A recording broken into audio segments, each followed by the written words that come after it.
Hi, I'm Dave Sender with Environmental Tillage Systems, Regional Sales Manager for Soil Warrior. Today we're going to walk through a few things for getting ready for spring and strip till. So we're going to take a high view, if you will, and look at some of the things you want to take into consideration to prepare for spring strip till. Kind of starting front to back as far as your fertilizer system goes, and I would encourage you to look at whether it's dry systems or liquid systems, but behind me we have a dry system. To start with the maintenance side of things, you're going to want to make sure you've got things lubricated and everything's ready to go, drive chains if those are applicable and whatnot. The other side of things is take into consideration what you're putting down for fertilizer rates. On the Soil Warrior, we have the ability to hit a wide range of rates. So you want to take into consideration the product you're going to put down and at what rates you're going to put them down. And you might have to change your blocking plates inside that metering system. So kind of that preparation makes it a little easier to do that now rather than when you get to the field and you start your calibration process and figure out, darn it, I don't have exactly what I want in there. So just a little bit of prevention in that regard.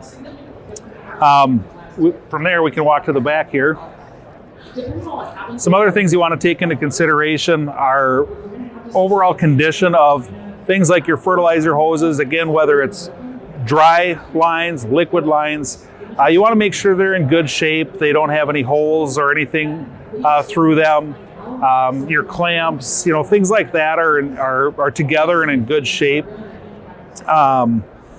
Mechanically, again, you want to make sure if you've got grease fittings, points like that they're greased. On our systems, we have oil bath hubs. You want to make sure that the levels and the oil qualities are good. Those types of things. Another consideration that ties back into the fertilizer side of things is this one we see fairly frequently from a service standpoint, is the technology side of things.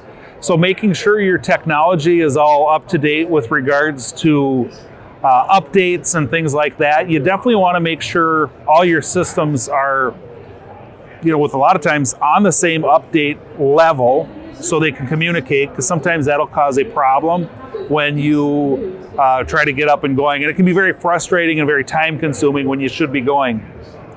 And beyond that would be just overall running your systems in the yard. Again, even before putting fertilizer in your tanks, making sure everything runs the way it should.